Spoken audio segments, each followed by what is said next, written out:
सीधा मान्छेको सिधै कुरा। एकपटक शिक्षा विज्ञान तथा प्रविधि मन्त्री महावीर पुनलाई सुन्नु साथीहरू।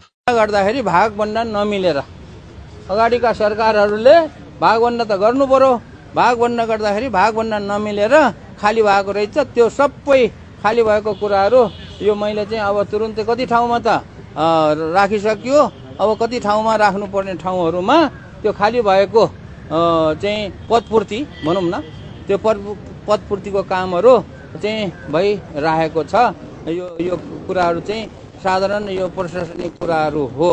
र अब मैले अर्को कुरा चाहिँ के छ भन्दाखेरि यो हाम्रो भिसीहरू जो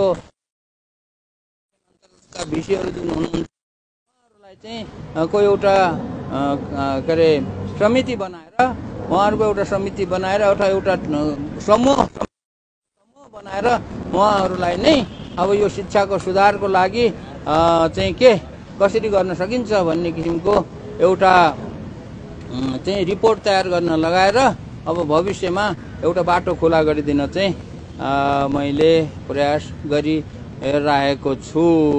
र मेन कुराहरू यही हो। र उहाँले यो यथार्थ कुरालाई सिधा पारामा भनिदिनु भएको छ। यसभन्दा अगाडिको सरकारले कतिपय ठाउँहरूमा भागभण्डा नमिलेर त्यहाँनिर नियुक्ति रोकेको कुरा त प्रष्टै हुन्छ।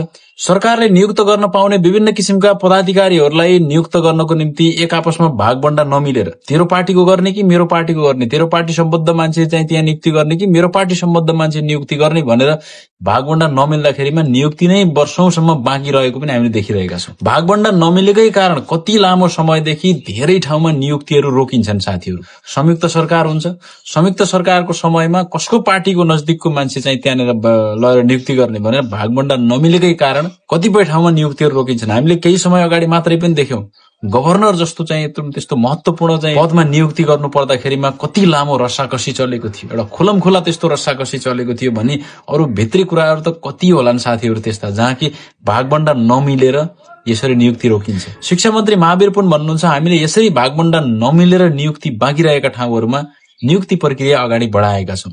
अब यहाँनिर न त कुनै राजनीतिक भागभण्डा हुन्छ, न त कसैको आफ्नो मान्छे घुसाइन्छ, केही एउटा दक्ष मान्छे त्यहाँनिर नियुक्ति दिन्छ सरकारले। किन भन्दा यो सरकार निर्दलीय सरकार छ। यहाँनिर कुनै पनि दलको कुनै पनि राजनीतिक दल सम्बद्ध मान्छेलाई त्यहाँ घुसाउनु नै छैन। र यही कुरा आज शिक्षा मन्त्रीले गर्नुभएको छ।